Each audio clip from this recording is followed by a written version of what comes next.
Hello students, I am back with a very important video today.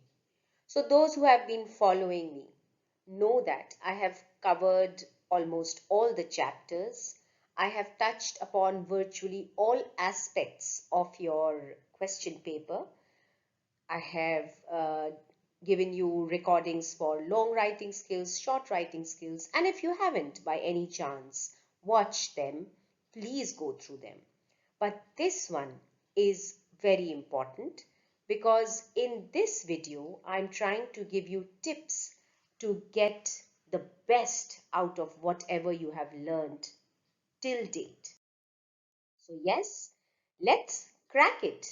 And like the cartoon says, don't get caught in the storm. Be prepared. And I want you all, my students, to be prepared for every storm. Okay, so before we begin with the tips, I would like you to take a look at the division of marks. So in your paper, you would have clearly two sections. Part A is your multiple choice question section, and part B is the section that comprises of subjective questions. And as you can see over here, the first part, part A, is for 40 marks. It includes reading comprehension, that is 10 plus 10, and literature, that is 4 plus 4 plus 4 plus 8, so 20 marks. All these are your MCQs or multiple choice questions. Part B is your subjective part, where you have first the writing section, two short writing skills for 3 marks each, and two long writing skills for 5 marks each. Literature, you have 5 short answers for 2 marks each, and that is 10 marks. 2 short answers from your other textbook for 2 marks each, that is 4 marks, and 5 from Flamingo long answer, and other 5 is from Vistas for your long answers. So that is for 24 marks. This is the division of your paper. Part A, MCQ. Part B, subjective. Now, tips to maximize marks. Let's now understand everything about attempting multiple choice questions. I know this is a completely new thing for all of you, as it is being introduced this year only, and by now I'm sure you must have mastered the knack of it, and this video will only help you to revise what we have already done. To start with, I would like you to understand the kind of MCQs that you can get in your paper, children. Okay, so the most simple one is the single select MCQ, where you will have the stem and you will have 4 options and you have to choose the most appropriate option. Okay, the second type is the complex MCQ, where you will have 5 or 6 options first, and then you may be asked to select maybe 2, 3. I'll show you an example of the complex MCQ in a slide a little later. Rank order, where you may have an order of, or you may have a process, and you have to select the option which gives the correct order of the process. Again, there's an example in one of the later slides. Single select image, where you can get the image of, or you can get some statistics, or you can get a bar diagram, and you have to select again the most appropriate answer. Why I'm discussing this? Because I don't want you to be confused as to what kind of MCQs are being thrown at us. You must know exactly what is required. Okay, that is the main reason for discussing types of MCQs. Starting with the reading section, this is going to be for 20 marks. Now, very important tip is that please use your first 15 minutes, that is your reading time from 10:15 to 10:30, in a proper manner. Utilize this time to read your 2 comprehension passages. But one word of advice is that do not mark the answers, because that will unnecessarily irritate your invigilator, because you are not supposed to write in those 15 minutes. So utilize that time to read the two passages. So first reading would mean just skimming the passage for general understanding, which you are going to do in the first 15 minutes.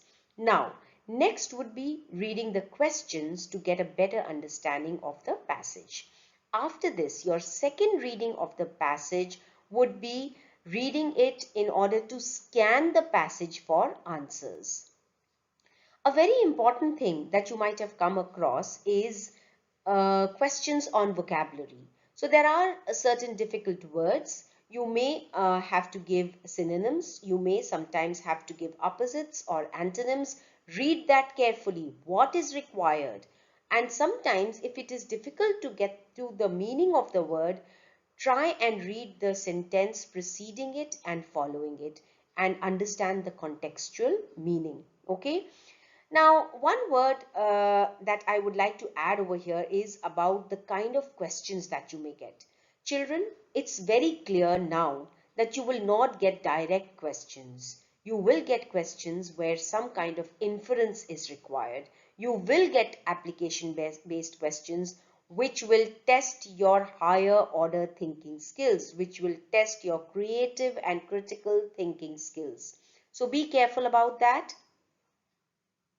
and read the passage carefully for these answers. This is one example from your sample question paper, and that is what I was talking about, your rank order kind of MCQs. So let's understand your sample question paper has given the first passage, which is a discursive passage, and it tests competencies like comprehension, interpretation, inference, and vocabulary. And as you can see, here it says, based on your understanding of the passage, choose the option that lists the correct sequence of the process. So 5 steps have been given, and now you have to choose A, B, C, D. Which one gives the correct process? So read the stem carefully. The next question again is from MCQ, from your SQP, and it says pick the option that lists statements that are not true. Now see, not true is written in capital letters just to draw your attention to the fact that you are looking at the false statement. So you are not getting the direct question as true and false, but it is indirectly being asked. Now this is what I was talking about, complex MCQs. You've been given 4 options, and now you have to choose 2 options that are not true. So you will not write 1, 2, 3, 4 in your answer booklet. You will write whichever option is correct. So if it is A, then you will write A, and then you will write 1 and 2. You get my point? Your options, the answers would be from A, B, C, D. Okay, and not 1, 2, 3, 4. This is very important, children. Don't lose unnecessary marks. Now this is your select image one. It's very simple, but just to draw your attention, as you can see, the stem of the question says, according to the 2018 survey, which is the option that correctly displays the features of, there are 2 things that you have to look at. So this is a complex one with image. Please, you can get these kind of questions, so be very careful when you are reading the question and then write the correct option. And one thing I must tell you, write the numbering. So you will say question, suppose 1, and then you will write down the option and write option 1, whatever is given as the option. I hope you are understanding what I'm saying. Now, moving on to literature MCQ, first and foremost, most important, read the chapters thoroughly. Do not depend upon the summary of the chapter, please. Next, You have to remember the names of the poems, poets, authors. Now, since you are getting MCQ questions, you can expect name of authors also. Okay, so please do that.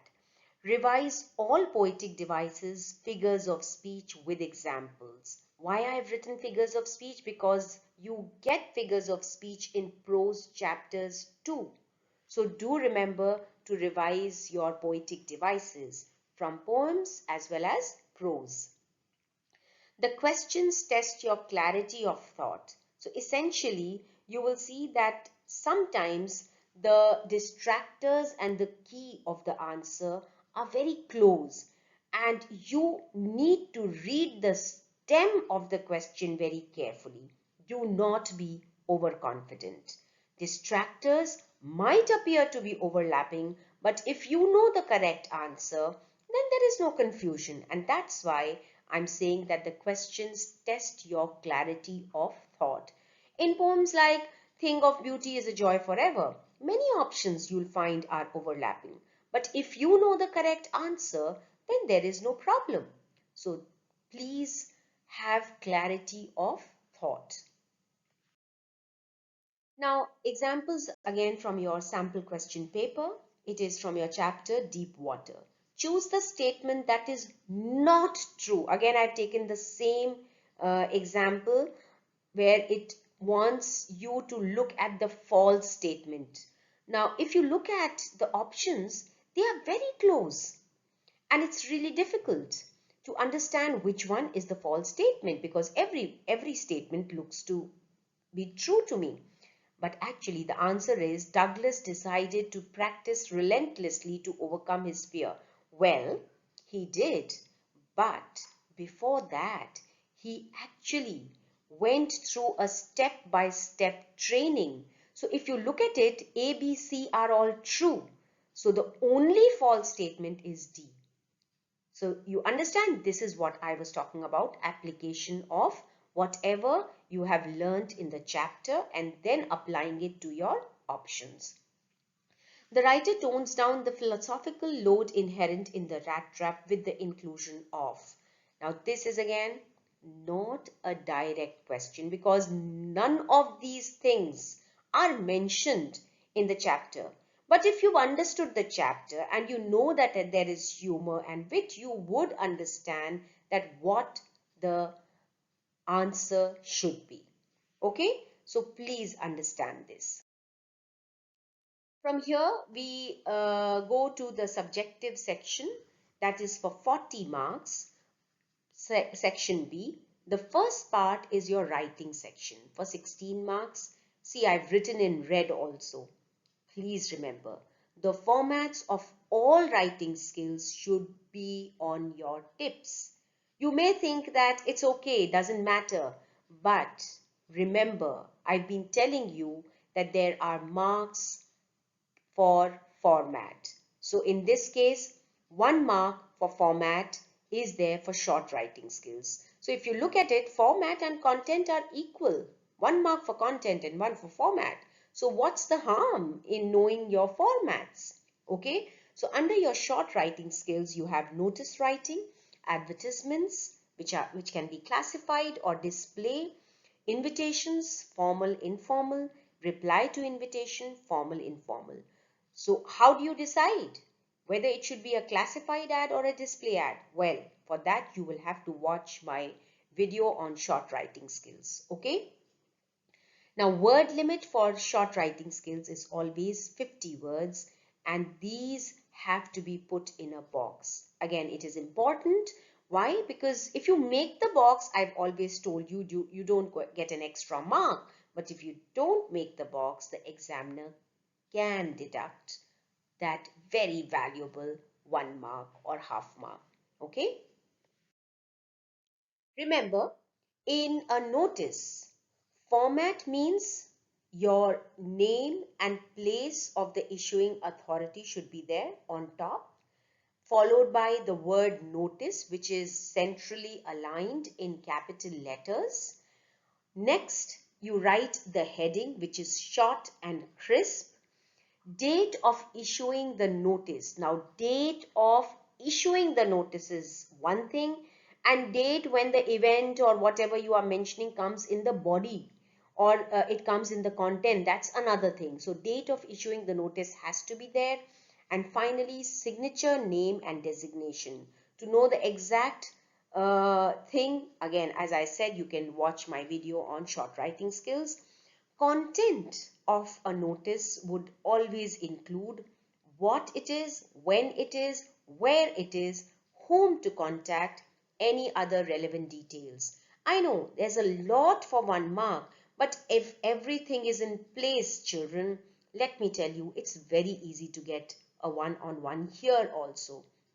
Expression for a notice would mean that there has to be grammatical accuracy, and the spellings have to be, means your spellings have to be in place. And again, that's 1 mark. Language will be formal. And again, one more thing I would like to mention, children, it's very easy to get a 3 on a 3 in a notice.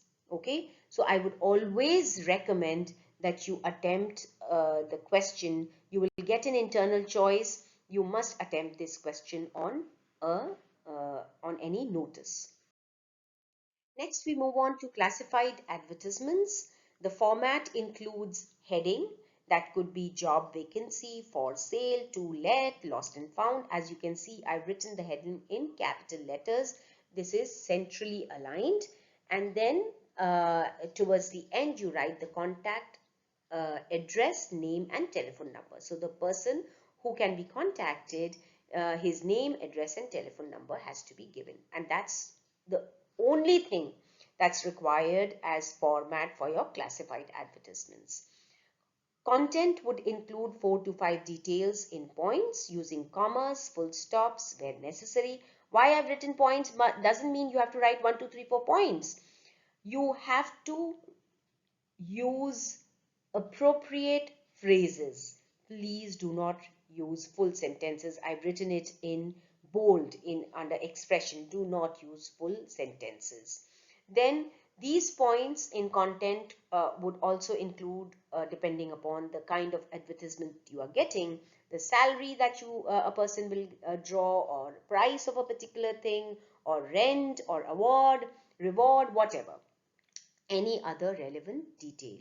Grammatical accuracy and spellings is the same. It is, classified ad is very cut and dry. So remember that you have to use the same kind of telegraphic language that you used to use in note making. Remember? So please, you must keep these points in mind.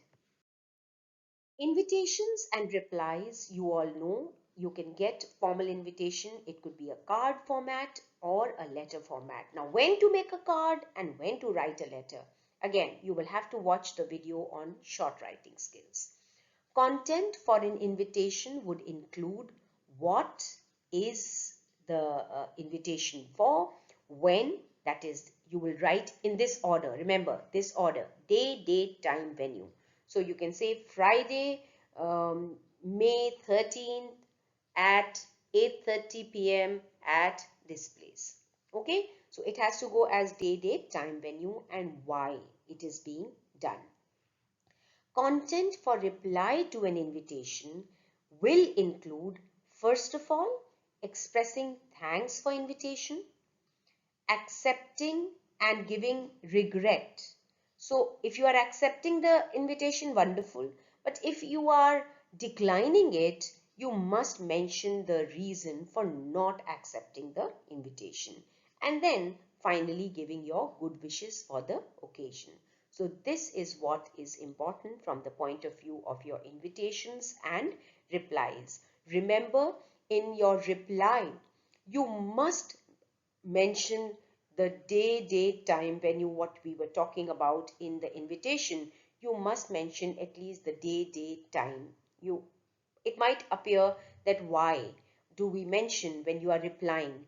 Well, it is important because it is considered to be an important aspect of your content even when you are writing the reply. Letter writing. Now this is for 5 marks, and let me tell you one thing before I proceed. All these questions will have an internal choice. Okay, so letter to the editor. Format is for 1 mark. It includes sender's address, date, receiver's address. But before that, you will write receiver's designation. Here it would be the editor. Subject, very brief, crisp, has to be underlined. Salutation, complimentary close. Content is for 2 marks. Your first paragraph would introduce the issue briefly. Second paragraph, you will discuss the issue at length, giving the reasons for it. Why are you writing the letter? So whatever is the problem. Third paragraph, you will give 2-3 practical suggestions or solutions. And finally, you will conclude your letter, and in your conclusion, you may request the editor to publish your letter. Again, expression is grammatical accuracy, spellings, coherence and relevance of ideas, and style is very important. Here the language is formal. One very important tip in your letter to the editor, children, let me tell you, the examiner will look for those 2-3 practical suggestions, solutions or remedy that you are providing. That is very important, so don't forget that. Don't keep on harping about the problem or the issue. Do give some practical suggestions or solutions. Very important. If you can do it, please highlight the keywords. After all, this is a 5 marker. You need to devote that much time. Okay, so remember to highlight your keywords. Now, under your letter writing, you have job application also. You have to understand how is an application or for a job different from any other letter. So when we have done the long writing skill video, I've discussed job application at length. You can have a look over there also, but quickly giving you the tip, that is, divide your job application in 2 parts. Clearly, one will be your covering letter and the second would be your biodata. Never include the biodata in the covering letter. That is a complete no-no, children. Okay? After you have ended the letter, means after you have signed off, you will write the word enclosures and then you will write what all enclosures have to be written. I'm not going to tell you. You will watch the video for long writing skills. Okay? And then from a fresh page, start your biodata, which will have 12 to 14 points. Now, another important tip over here. All these writing skills, I would suggest, children, please start from a fresh page. Okay, it gives a very bad impression if half the notice is done on one page and half on the other. Similarly, for a job application, if you are starting from one page and you follow up on the next page and third page, you go on with the biodata, it gives a very good impression. Okay. Now, article and report writing format is for 1 mark. You have to give the heading and the byline. That's important. See, it's 1 mark and you just have to give the title and the byline. So remember that. Don't give away that easy 1 mark. Okay. Content, you must remember to give 2-3 value points. Okay. Next important thing is divide your answer into paragraph. So maybe one paragraph could have 1 or 2 points. Yes, remember that. Highlight keywords so that it's there in front of the examiner. He can just look at the keywords and understand, okay, this is the next point that the child is talking about. Stick to the word limit. Just don't go on and on and on. Stick to the word limit.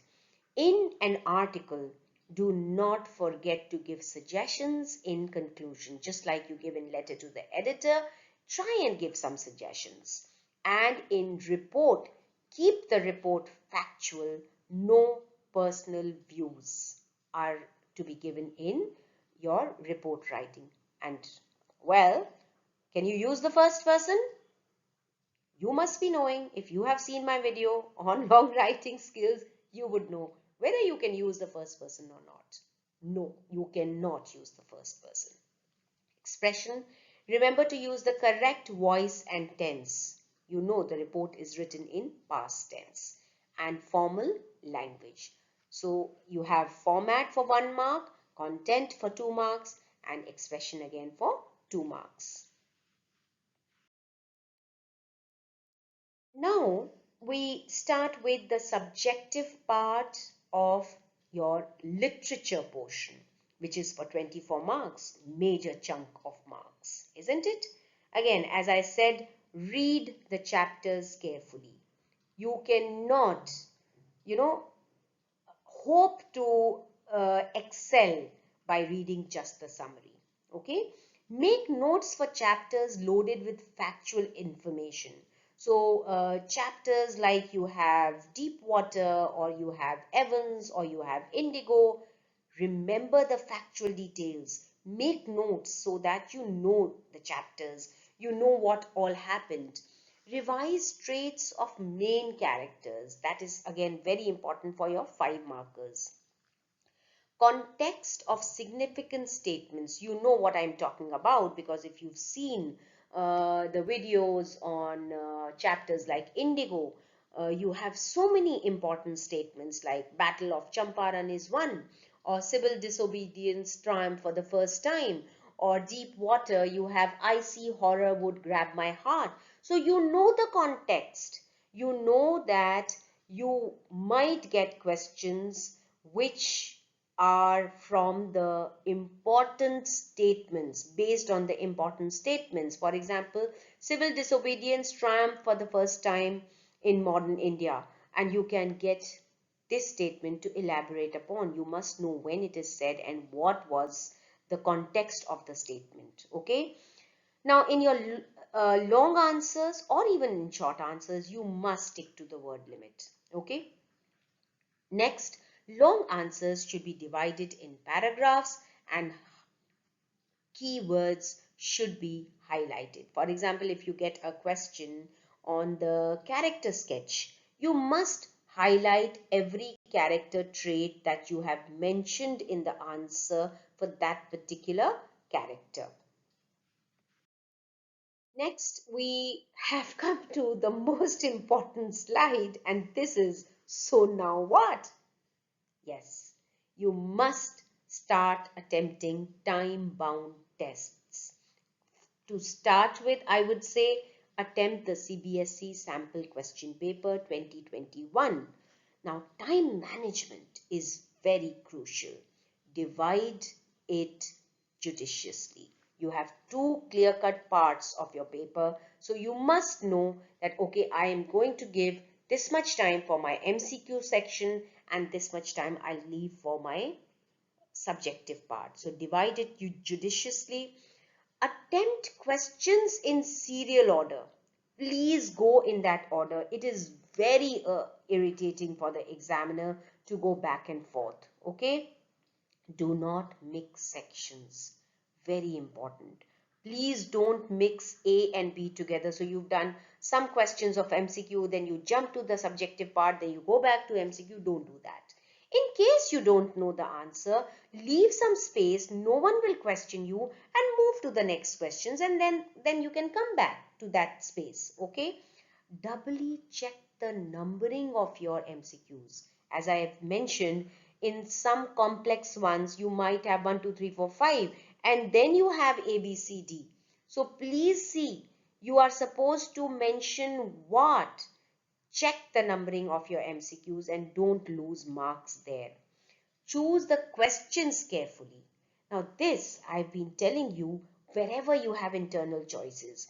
For example, if you get a letter to editor and you get a job application as an internal choice, you think you are more comfortable with job application, and even though it is more time consuming, but you are very well prepared, please attempt that. Okay, so choose your questions carefully. Avoid crossing word limit, because that gives a chance to the examiner unnecessarily to deduct your marks. Presentation is very important. So we all like anything that is presented well, isn't it? Please keep that in mind. And for that, what do? We highlight keywords and we start every new question with a fresh page. Okay, do that. Revise formats, as I said, formats should be on your fingertips. In articles and reports, use quotes. You must in fact start your articles and reports maybe with quotes, with statistics, with relevant examples. You can always end your articles with a question. I've told you, if you end your article with a question and the examiner thinks about it, you have made that impact. Okay? Draw a box wherever necessary. Use keywords and phrases from chapters in your answers. That leaves a very good impression on the examiner. So if you remember any lines from the chapter, like the Battle of Champaran was one, or you remember any traits that have been mentioned in the chapter, please use them. Okay? Again, I'm saying read all the chapters carefully. Selective study, a strict no-no, because they are going to ask questions from anywhere. So don't think that if I don't do this chapter, it's okay. Please don't do that. Underlining and revising time should be planned. You must, when you are planning your time judiciously, please leave some time for underlining the keywords and revising your paper. Okay, so after this, what do you think after seeing this video? Which step have you reached today? Please do tell, I can do it. Please say that, okay? And good luck. My best wishes are with you, and I'm sure you will excel in your English exam. Bye bye.